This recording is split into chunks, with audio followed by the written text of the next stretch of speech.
Okay. Hi everyone. I have to restart my audio devices. Then I can play my music.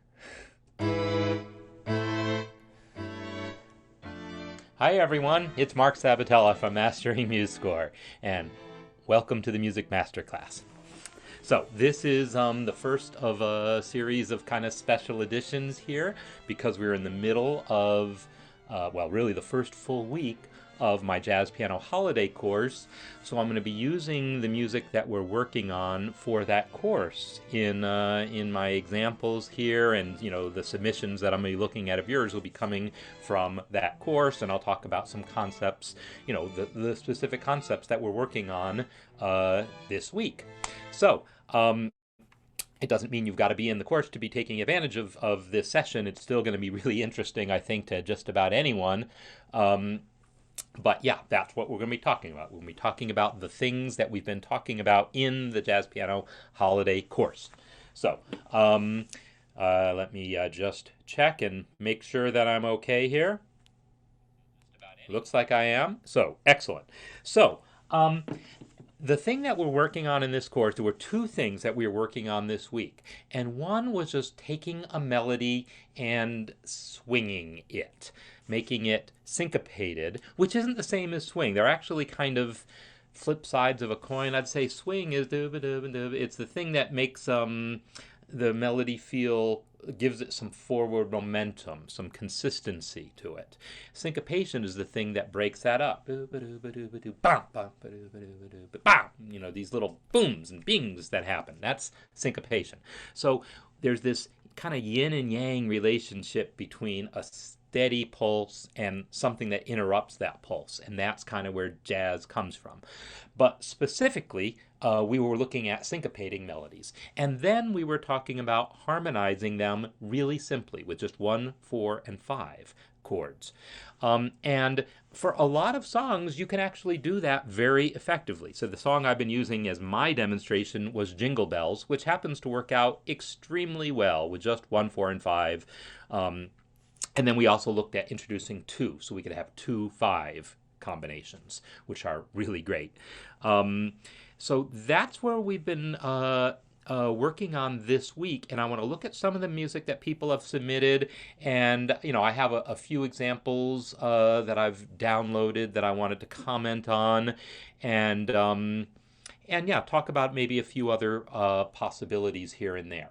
So feel free to be asking questions. If you've got your own piece that you had submitted, and it and I haven't already commented on it, and you have a real kind of specific question about what you've done, let me know and I'll try to address it. But I want to talk about some of the the simpler. I want to start simple. So the first thing I want to do is take a look at my original Jingle Bells melody, which is literally just keyboard shut off. Sorry. Right?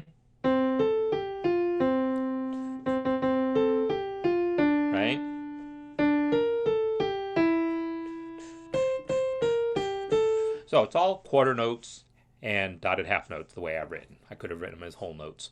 By the way, the reason I didn't is this one, the first one, do dashing through the snow, so it's got to have that pickup there on beat 4 into the next phrase, and it felt like, well, maybe all my phrases should therefore be only 3 beats, should end with a 3 beat. Since the first phrase ended with a dotted half note, I just let all my phrases end with dotted half notes for kind of consistency's sake. That's just my own choice. But it's all everything on the beat. And normally, you can, unless your specific song has built-in syncopations, like I know Heist picked Mary's Boy Child, which is a calypso-based song, and so there's like really no fundamental version of it that's not syncopated. I mean, you could try to unsyncopate it, but that's like changing it into something. Most songs, though, started off life in an unsyncopated manner, and so I like you to get that down and then start thinking about the syncopations. And the syncopations really, for the most part, part are just moving a note by a half a beat one way or the other. And I talked about doing it by honoring the lyric. So if I think about dashing through the snow, maybe it's dashing through the snow, and maybe that's what I do. Dashing through the snow. I think about what the lyric naturally wants me to do and do that. It's not the only way I syncopate things, but it's a common way. So I want to take a look at a couple of the pieces that were submitted and take a look at it. Take a look at these with that in mind, and then also talk about the harmonization. So a quick overview of the Mastering MuseScore course. You mean the actual how to use MuseScore course? It covers every single thing there is to know about MuseScore. That's what I can say. Every single feature of the program explained, broken down to 100 separate little lessons. Most of the lessons are 10 minutes long. They're short little things like, here's how to enter rests, here's how to enter articulations, and then here's how to customize the appearance of your text. And each of these things are very specific topics that I cover, and it's all nicely organized and all. So anyhow, that's hopefully answers that question. And by all means, go. If you check out the link at the top of the chat there that I pinned, you'll see some promo information about it. All right. So what I want to do is look at some of the syncopated melodies that were submitted. And here's one from Brian. And the other thing that I talked about was that some songs were written in 3/4 or 6/8, right? Some sort of thing where we feel bum bum bum bum bum bum, or bum bum bum bum bum bum, whatever your tempo is, feeling groups of 3 rather than groups of 2 or 4 beats. In jazz, we often try to coerce them into 4 if it feels like we can make it natural. And what's interesting is I had never tried it with Silent Night. I've played this song a million times. I've done a lot of jazz things with it, reharmonized it in different ways, etc. But I've never tried to put it in 4. And so you can do that without syncopating it. You could just, let me just take an unsyncopated version of that. So the original melody might be like, Silent Night, or Silent Night, Holy Night, right? That's kind of the original. If I wanted to put that into 4, I'd have to think about Silent Night, or Silent Night, maybe that one. Maybe Silent Night. So the problem, it's not necessarily a problem, the song has a little melisma built into it, right? Silent. It has two different notes on that first syllable. So it's going to feel a little unnatural to stretch that out too much. But we're going to have to stretch something to fit 4/4. So my kind of thought for an unsyncopated version was Silent Night, or maybe it's Silent Night. That's the square version. There we go. Silent Night, Holy Night. That moves it into 4, but it's not very swingy, right? So then the question is, if I then syncopate it some, can I feel okay with it? So I want to see what Brian's done here. Silent Night. So he's actually made a change here in which he let that F there fall on beat 4. So so basically the first silent okay, I was going to say that's the same place that beat was, but this silent, that would have been on beat 3. He's moved that note to 4. This note would have been on 1. He's moved it half a beat later.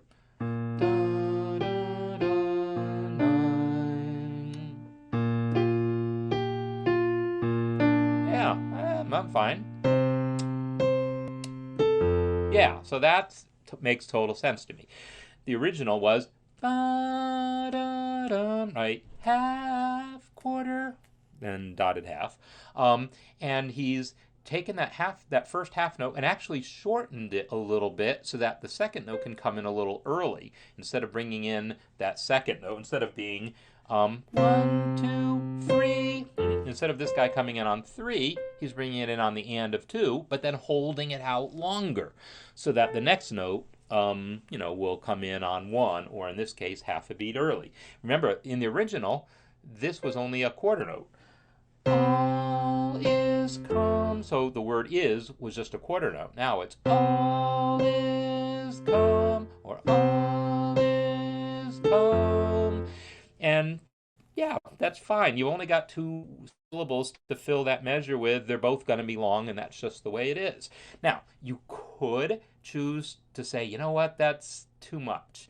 Let me move calm even earlier. All is calm. All is bright. Right? Is that right? Yeah, I think it is.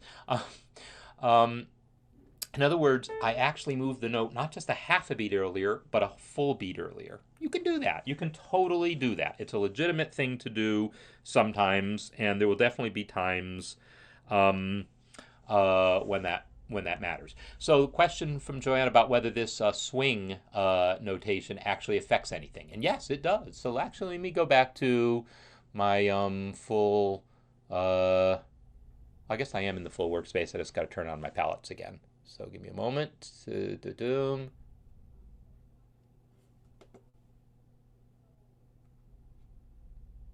on, there we go.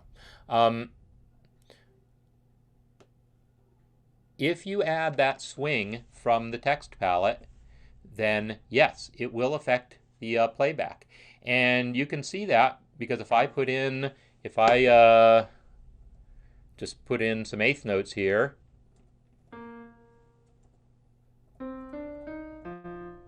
what did I do? Not eighth notes, apparently.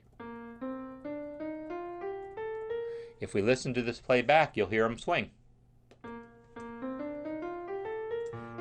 So boo ba doo ba doo, as opposed to doo doo doo doo doo doo doo doo. They weren't all the same length. It was a long, short, long, short, long, short, long. So yes, the swing text does actually cause it to play back with some sort of swing feel, which is what we generally want. I say generally because, yeah, jazz is mostly about swing, but it doesn't have to be. There's such a thing as jazz that uses straight eighths. And, that Calypso piece, Mary's Boy Child, I mentioned, that one might possibly want to have some straight eighths. Would have to think about it, actually. But that's, there's a lot of sort of Caribbean rhythms that do use straight eighth notes.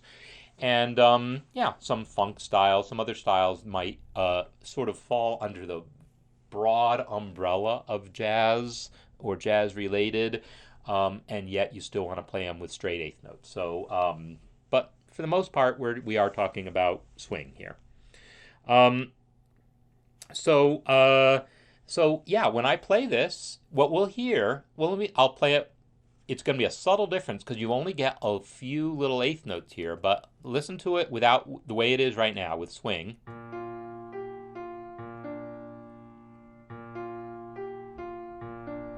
Now I'm going to just delete that swing text.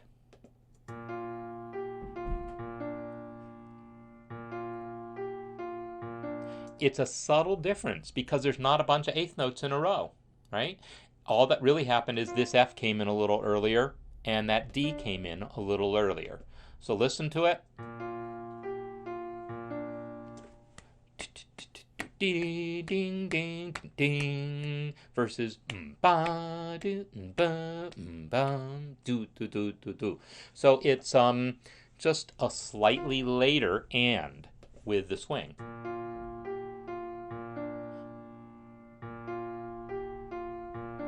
Again, it's subtle there, but it's not subtle when you hear this. That definitely was long, short, long, short, long, short, long, short. So when you hear, the more eighth notes you hear, the more obvious that swing is going to be.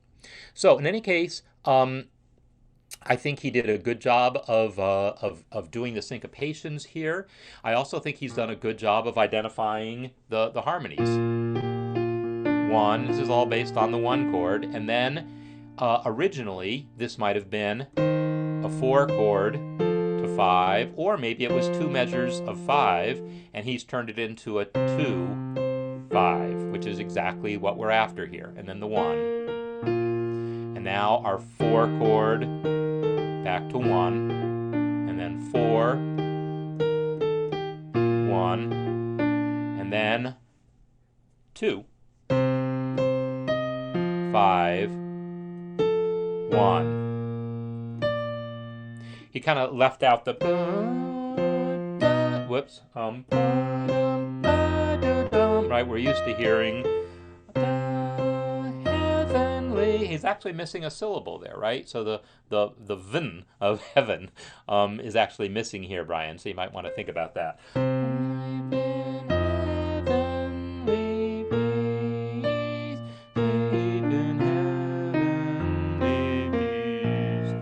So, yeah, so just the 1, 4, and 4, and 5 with an occasional 2 thrown in there is all this piece needs. But not all pieces, we don't always get so lucky. We don't always get so lucky that a piece works with nothing but 1, 4, and 5. And the question, does swing only apply to eighths? Yes, that's the general idea. There is such a thing as 16th note swing, where if you've got, like, especially in the funk world, maybe you've got a slow beat, 1, 2, 3, 4, instead of 1 E and a 2 E and a 3 E and a 4, it's 1 E and a 2 E and a 3 E and a 4 E and a, where it's swinging the 16ths. That is a thing in the funk world. But yeah, from a basic jazz perspective, swing is all about the eighth notes. It's about taking the and moving it a little later. So when I mentioned that some songs just don't necessarily work out that way, the example that came up earlier was "Oh Holy Night." And so I'm going to play that, and I'm going to put it in F. I'm going to spare you singing. Nothing but 1s, 4s, and 5s so far. Then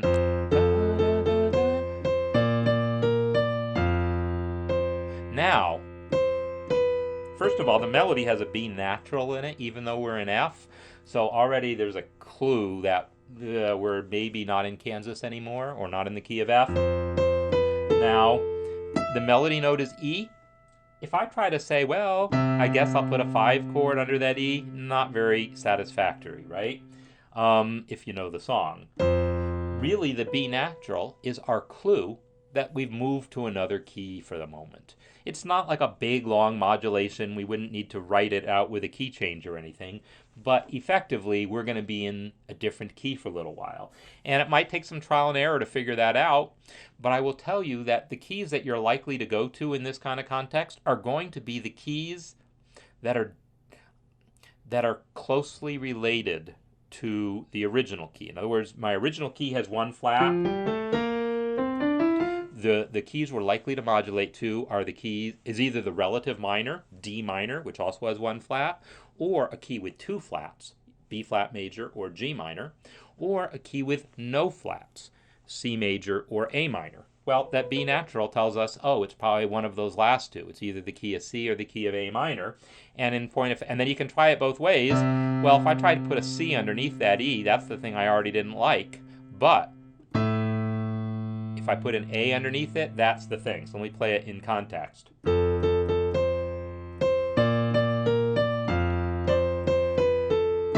A minor. E is the 5 chord in E minor. Back to A minor. So that's 1, 5, 1 in A minor. So some of your songs are going to have things like that in it, a little section of it where it moves to another key. So if you've got situations where you're struggling, ask for help. Post what you've got and we can try to sort you out. It came up also with Santa Claus is Coming to Town. I'm in F now because that's where my brain is. And then the same thing again. Now, the bridge.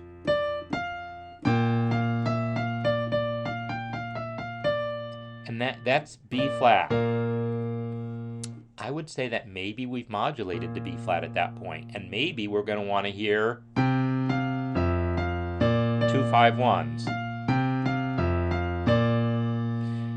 And then there's another modulation to the key of C. And again, 2-5-1s. 2-5-1 in the key of C. That song comes from this whole Tin Pan Alley, these sort of songwriters who wrote all the pop songs of the 30s and 40s. That type of song very often has those particular modulations in the middle of them, in the bridge, where they go to the key of the 4. So from the key of F to B flat.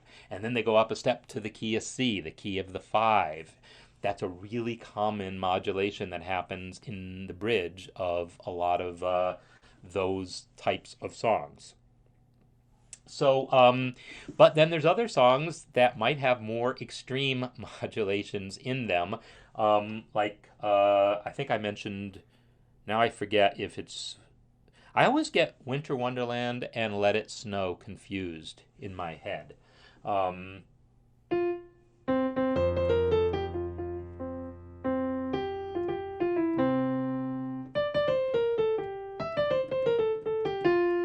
Okay, that's an F. Then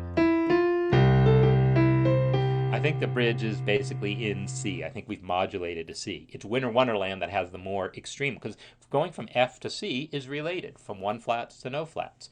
But, so that was Let It Snow. Winter Wonderland is...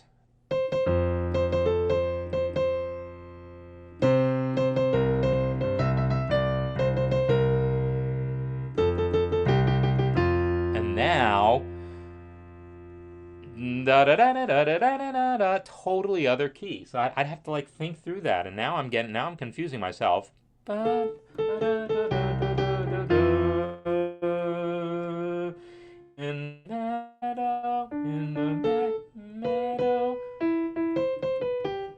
not doing that right, am I? No, I'm not singing that right.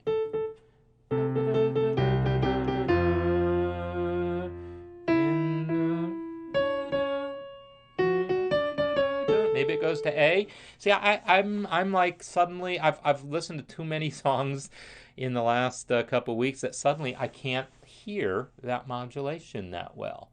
So I would listen to a recording and remind myself. Maybe someone else can clue me in and tell me if you think that was right. The thing is, my brain is telling me, both because I'm hearing just enough of the song to remember and I'm having memories of playing it in the past, that it goes to a much sharper key. In other words, it goes from F to either like A or D, something that's got a bunch of sharps. So that was going to A. And then I went to A. I think that's right. So that's starting on scale degree 5, then leaping to the 3rd. If it was the key of D, it would go... No, that's not right. It doesn't leap down that far. So I think I got it right. Then something like that. So yeah, that song has a more extreme modulation from the key of F to the key of A, or whatever key you start in, to the key of 3.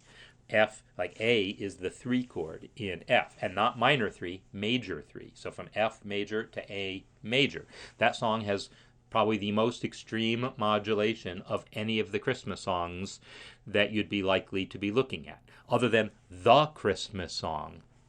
Then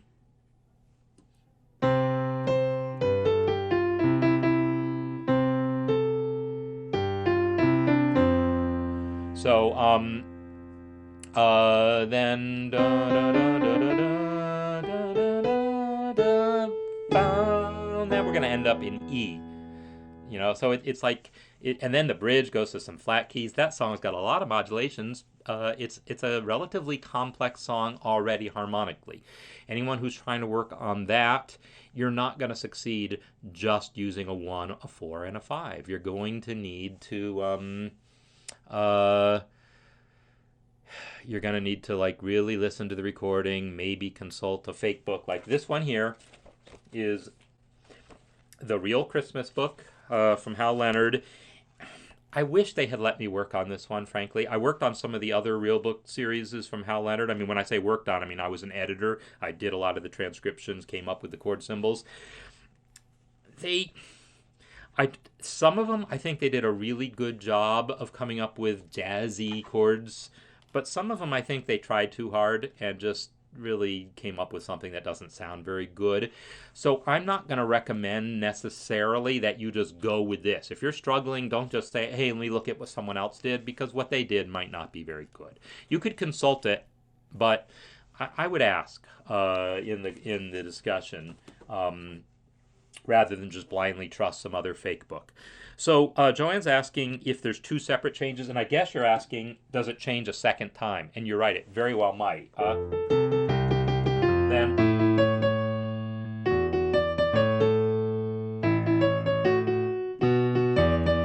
now there's a second key change. Okay, so yeah, there was a second change to C. And I had to think about that. And you saw like the look on my face of like partial panic, but partial, oh, I think I got this. Let me tell you what I have realized. This is one of my, I don't know if it's unique. Someone else has probably observed this before, but I don't hear it very often. Remember how I mentioned like in Santa Claus is Coming to Town, the first modulation went to the key of 4, and then the second modulation went to the key of the 5, like the original 5? Lots of songs modulate to the bridge to different keys. Like that one went to 3. Some of them go to flat 3. Some go to 6. Some go to flat 6. Some go to 4. There's lots of places you could go for the bridge at the beginning of the bridge. But very often there's a second modulation in that bridge. That second modulation is like 9 times out of 10 or more going to be to the original 5. So I'm not even thinking about how it relates to the key of A.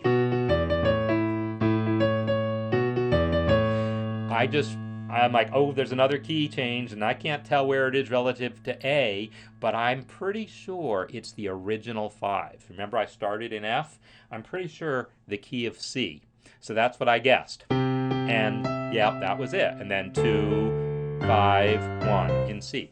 The second modulation in a bridge is really often to that original 5 chord. So, and that's because then it can become the 5, right? So we're in the key of C, and then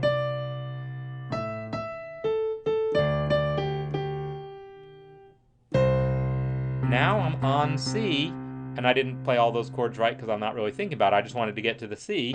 When I reach that C at the end of the bridge, now that C can start functioning not as actually the key of C, but as the 5 chord going back to F. So that second modulation in the bridge is like almost always to the key of the original 5, so that when you land on that final chord there, it can start acting like a 5 chord and get you back to the original key. It's ridiculous how common that pattern is. The first modulation could go almost anywhere. The second modulation almost always to the key of the original 5. Take that to the bank. All right. So that was this piece here. And let me just take a look at a couple other things here, because I got multiple songs to look at. So Dean has one here where this is Silver Bells, and this is from kind of that same Tin Pan Alley kind of era of songwriting. And so he's got, whoops, in the key of F, 4, and then 5 to 1. Yeah. And he's got some syncopation now. Let's see if his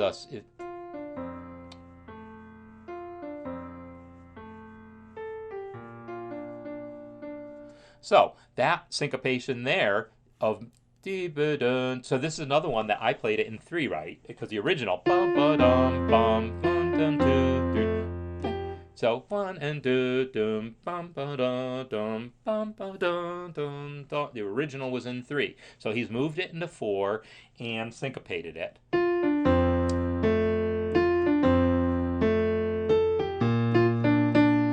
So that one is like, it was awkward for me to play, and I got to think about this.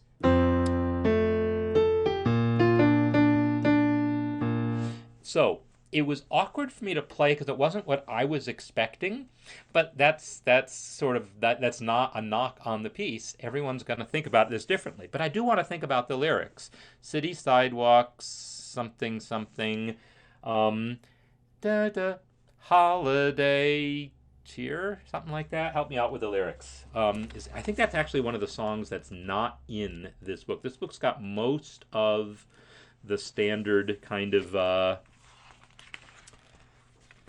songs that you would expect. Oh yeah, there it is. Okay, city sidewalks, busy sidewalk, dressed in holiday style. Okay, dressed in holiday style. That's not bad. It fits the lyric. Okay, so dressed in holiday style. Yeah, okay. Now that I hear the lyrics with it, I'm more on board with it.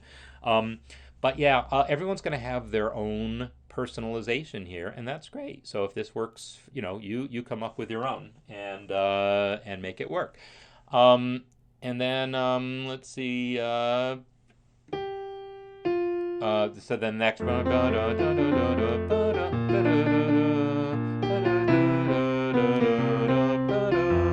And then we get like this kind of chorus here of.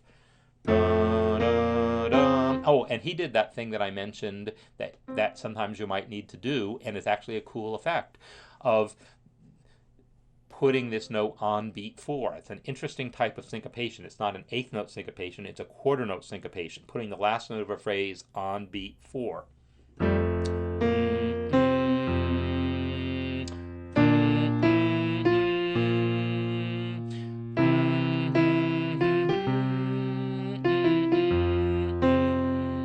And I'm singing along because that helps me understand the rhythm and whether it's how it's fitting and it's fun to sing. I don't know.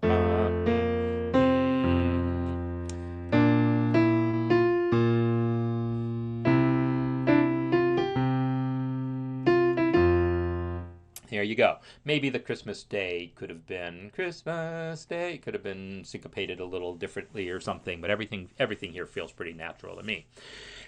Works with 1, 4, and 5. Now, if you're used to hearing the song, you probably recognize there's a couple places where there should be a different chord. There should be a 2 chord. There should be a major 2 chord, a dominant 2 chord. That's what we're going to be looking at next week. So next week we'll be looking at adding just these additional chords that bring it up to where you expect, and then we're gonna go right past where you expect and bring it into jazz land. So this idea of what I'm terming a secondary dominant, keep that in your head. We're going to talk about that more next week. So again, I'm just like following on my phone to see if keep up with any comments or anything. So yeah, I think Dean's version, nice and straightforward, also required moving from 3 to 4, syncopating, harmonizing with 1, 4, and 5, worked out just fine. Now here's that Mary's Boy Child that I mentioned. Okay, so bum, boo, bum, bum, bum, bum. So this is one where I've mentioned, this has come up a little bit. As soon as you start writing syncopated rhythms, and it's possible in case you've already fixed this and I haven't, and I don't have the right version. But as soon as you deal with syncopated rhythms, that means you're going to have some notes that start on offbeats that aren't immediately followed by something on the next beat. That's going to mean maybe some quarter notes on some offbeats. Well, you got to be careful with those because readability wise, this is not what I would call a readable rhythm. What's happening here is this note here on 2 as an eighth note, this C is on the and of 2. This C here is on the and of 3. Well, I never got to see where beat 3 was. And you wouldn't think that that's an important thing, but I just cannot stress enough how important it actually is for the readability of your music to actually be able to see where beat 3 is. It's not exactly that we actually care about 3. It's that we care about recognizing patterns.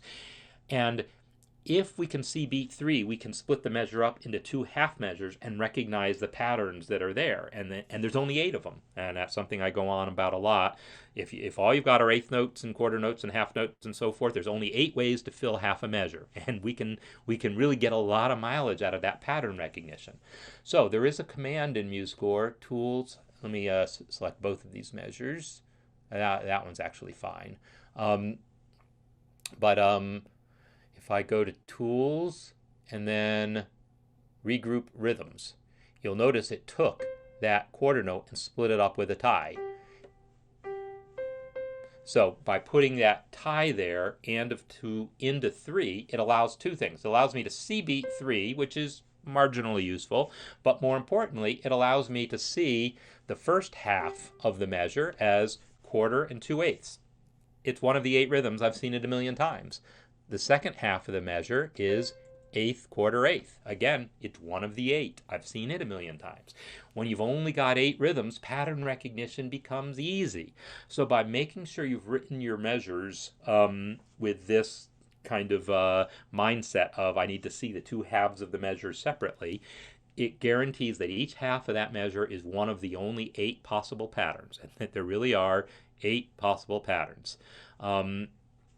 You want to have fun trying to come up with them, do it. It's just, think about, you've got eighth notes, you got quarter notes, dotted quarters, and half notes. And these are the only notes that you can use. We're not dealing with sixteenths. See how many ways you can fill 2 beats with just eighth notes, quarter notes, dotted quarter notes, and half notes.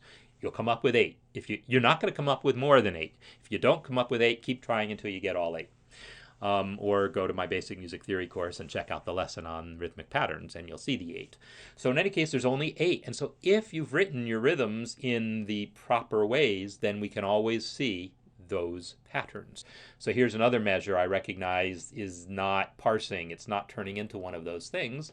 But if I go, in fact, I can just select the entire score and say regroup rhythms. But measure 7 is now quarter and 2/8.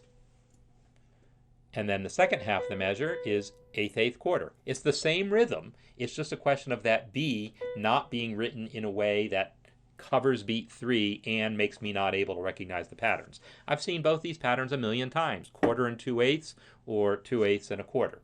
So in any case, that's a notation thing that's come up several times, because when I ask you to syncopate, I'm basically causing you to write rhythms that you might not have otherwise written that are going to need this kind of treatment. So in any case, let's hear what he's got here.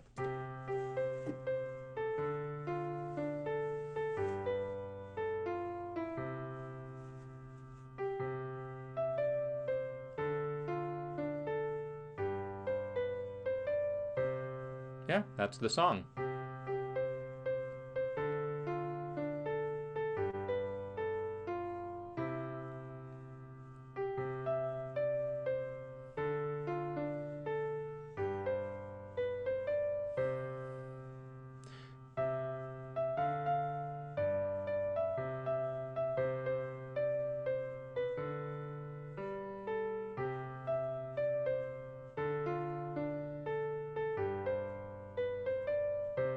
Yeah, and then that same phrase again.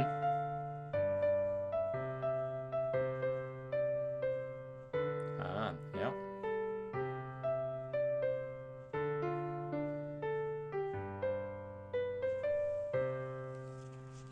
So another one that works out really well with nothing but 1, 4s, and 5s, and then those 2s.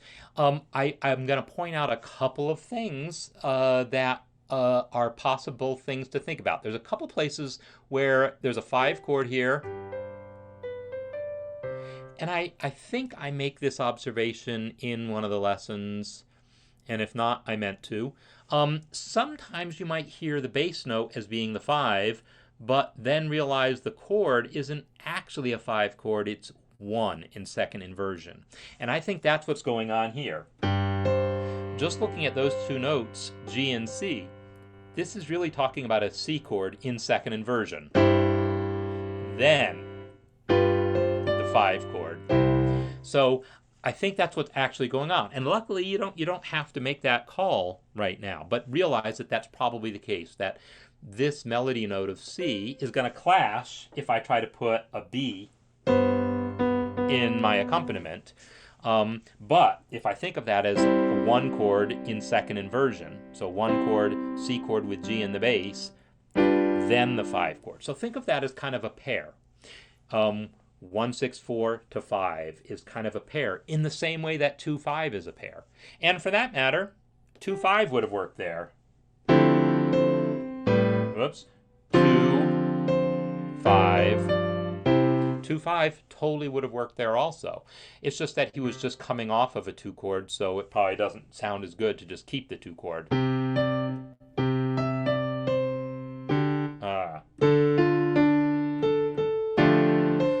Yeah, I feel like the bass note wanted to move. It didn't want to just stay on the 2 for 2 more beats. There might be other solutions, and when we talk about secondary dominance next week, we might see there's a way to have a 2 chord here, then put something else in the middle of the measure, and then come back to the 2 chord there. Maybe that's going to make sense. So next week, when we start talking about adding chords, we'll start discovering more possibilities. And so it does mean you want to consider that some of the chords that you've identified as 1, 4, or 5 maybe have some flexibility. So this one, I will just say, yeah, maybe it's a 5, but maybe it's a 2, or maybe it's 1 in second inversion. And when we go to reharmonize more, we might want to think about all of those as possibilities to explore going forward. And for that matter, also,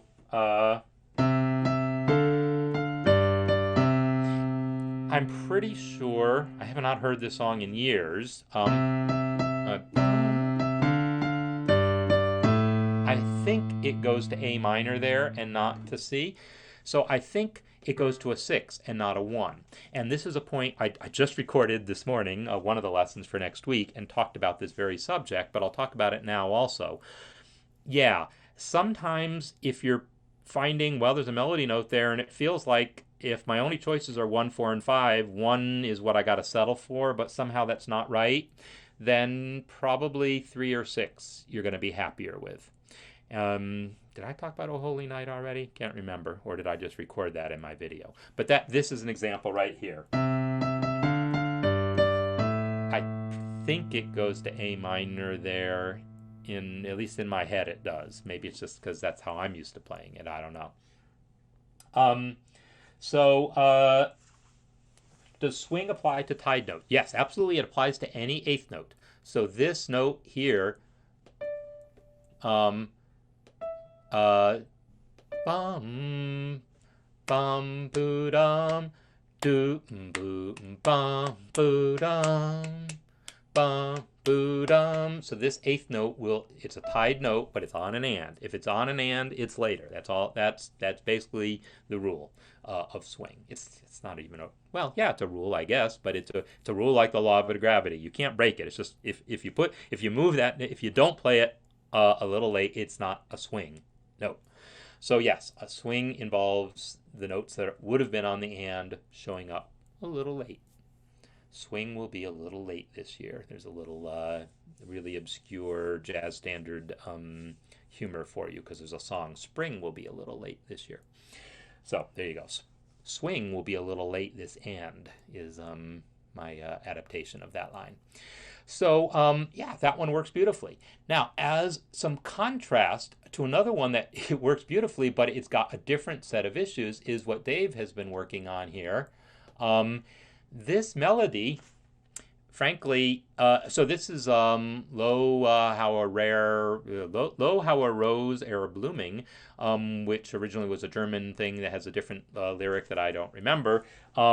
It's from the Renaissance, and it is not, it doesn't lend itself to being forced into any time signature, really.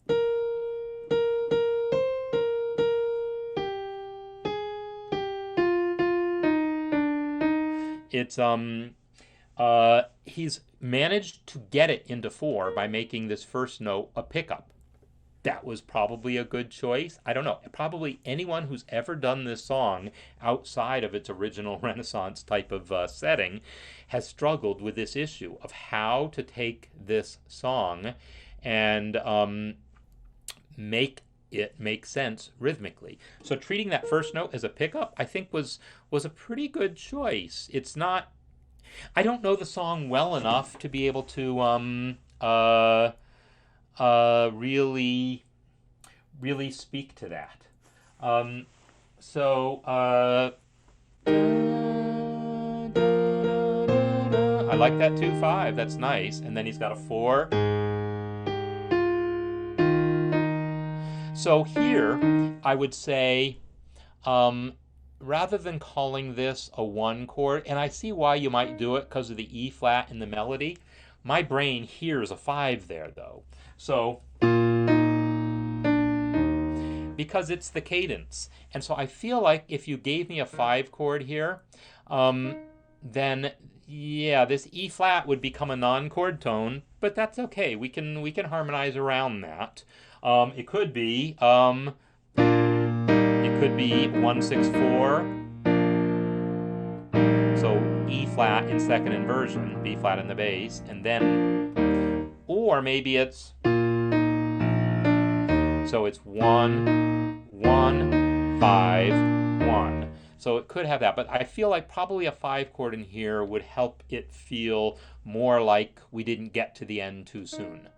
So so that's your comment there about the passing notes F and D. I would instead think of those as your chord tones and think of E flat as your passing tone, and you might like the result better, because I feel like the 5 in that cadence is probably, or it could be 2 to 5. And if you did that, 2 to 5 to 1, now you don't even have any non-chord tones. 2, that's the root in the 7th, and then the 5 on the D, B flat with the D as the 3rd, going to E flat. That would totally work. But the problem here again is that metrically, you have to play games with this song to get things to line up. And so I like what you've done of putting that E flat in the middle of the measure, so it feels like, oh, we didn't, because if you put that E flat at the beginning of a measure, it feels like the phrase is over. Oh, you got to the tonic. I guess that line of lyric is over, but that wouldn't feel as right. So yeah, this is a challenge. This song, it's not necessarily specifically harmonically challenging, but it's definitely does have some challenge to it rhythmically. So I'm going to be curious to see how this all plays out. And now here's some versions where he's got more. What is?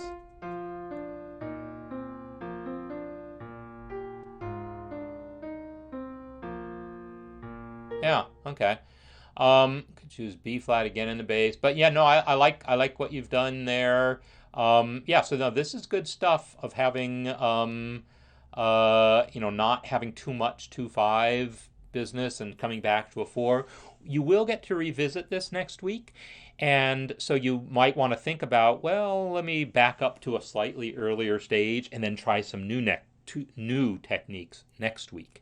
So next week, when I start talking about secondary dominance and secondary 2/5s, you might decide that the simpler version of this that you might have had at one time might lend itself more to the use of secondary dominance and so forth. But that'll be for you to decide. But no, I think what you're doing here works beautifully. When your only tools are 2, 5, 1, and 4, I think this is a good representation of that. Just be aware that we're going to have more tools, and so we might need to simplify a little bit to unroll some of the stuff that we've done in an effort to make it interesting. We might want to unroll some of that before we go forward, which is the same comment I made about rhythm. I wanted everyone to explore syncopation, but then back off to say, okay, now that I've understood what I can do with syncopation when I only have melody to worry about, I want to back it off so that it's not in the way when I turn my attention to harmony. Then we'll add some syncopation back. Once we've developed the accompaniment, then we'll add back the syncopation. And we might find we don't need as much of it because the accompaniment might provide all the syncopation we need and make it feel like or all the rhythmic interest we need. And we might not feel like we need as much syncopation in our melody once we've got accompaniment. But again, I like to explore the idea of syncopation while all we have to deal with is melody. Okay, so yeah, these were the pieces that I had downloaded, and Dave is asking, is this a suspension? So this is a suspension, Dave, if you mean the F. So the F is a chord tone-ish over this. If instead of thinking of this A flat as being the actual root of the chord, instead of thinking of it as an A flat chord, I'll think of it as an F minor chord. Because in order for it to be a suspension, technically according to the definition of suspension, the note that's suspended has to have been a chord tone just before. So I want to be able to hear that F is a chord tone. So if I call that chord with A flat in the bass an F minor chord, that just happens to have A flat in the bass, it's a chord tone. So a suspension means we've got a chord tone, and then the chord changes out from underneath it, and suddenly this chord is suspended above that chord. It's no longer in the chord. It was a perfectly good chord tone. Then the chord changed, and the melody note didn't get the memo, so it's suspended above the chord, and then it falls down. So that process there of a note being a chord tone, then the chord changes so that same, and then that melody note sustains or repeats, that same melody note that was a chord tone is no longer a chord tone, and then it goes, oh crap, I'm not in the chord anymore, and then drops down a step to join the chord. That whole process is a suspension. So yes, I would say that is a suspension. But again, this is a spot where really I think B flat is maybe our better root.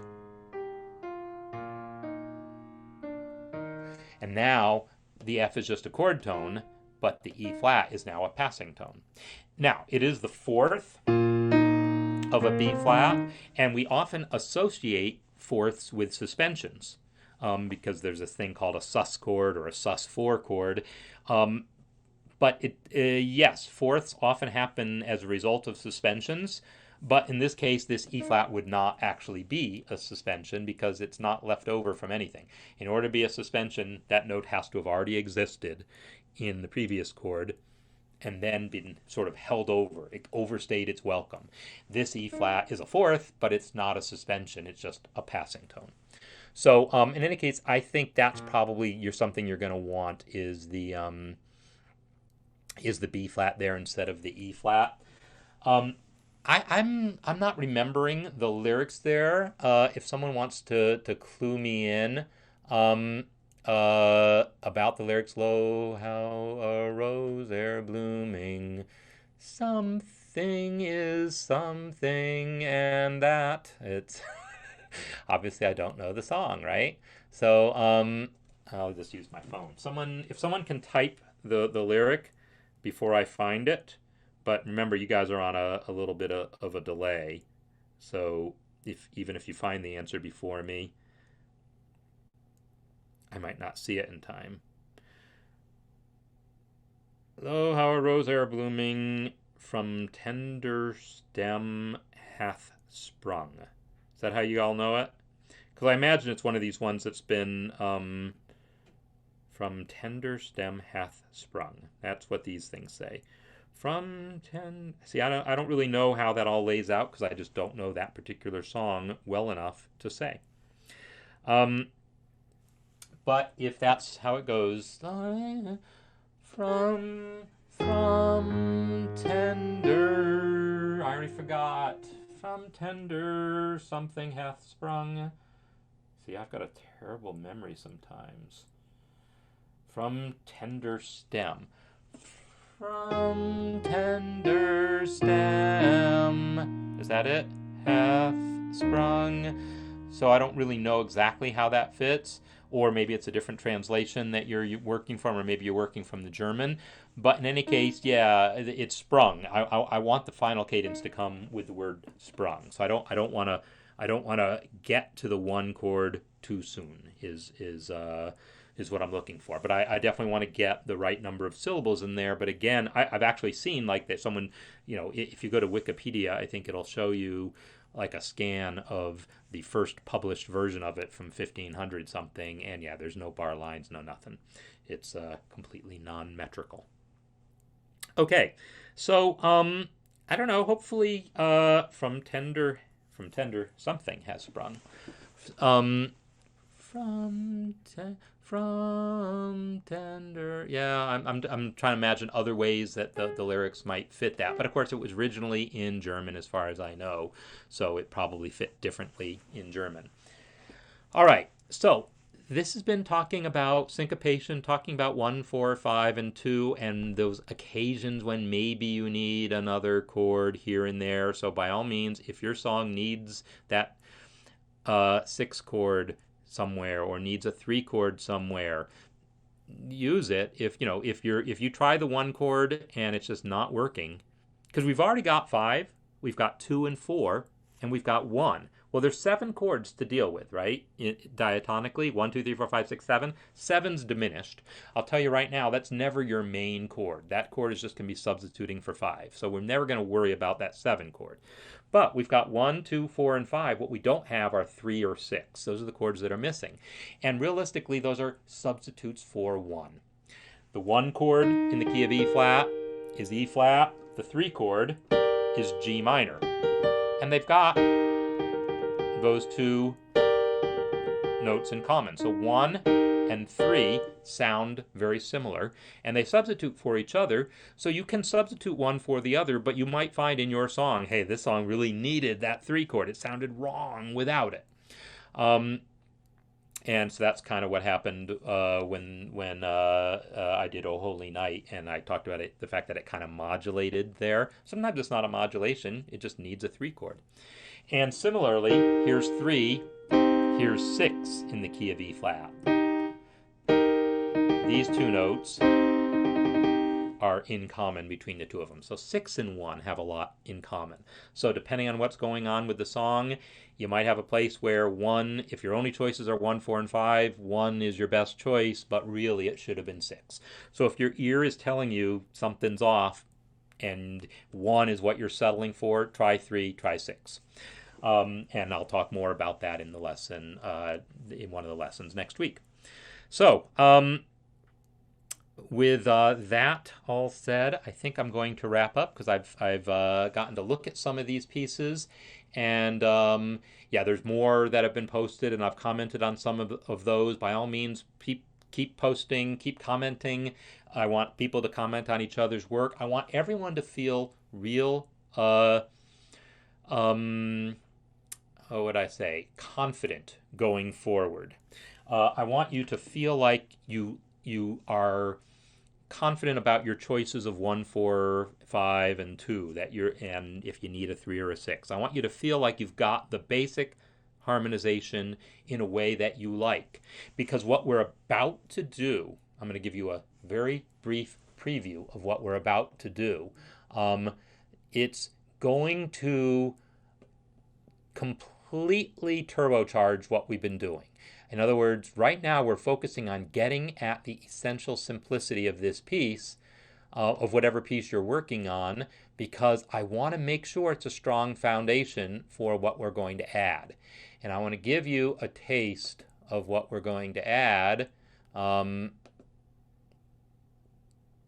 showing you where we're, like, this is where my Jingle Bells is going to get to. So you've heard where it is so far. Then by the end of next week, we're going to be here.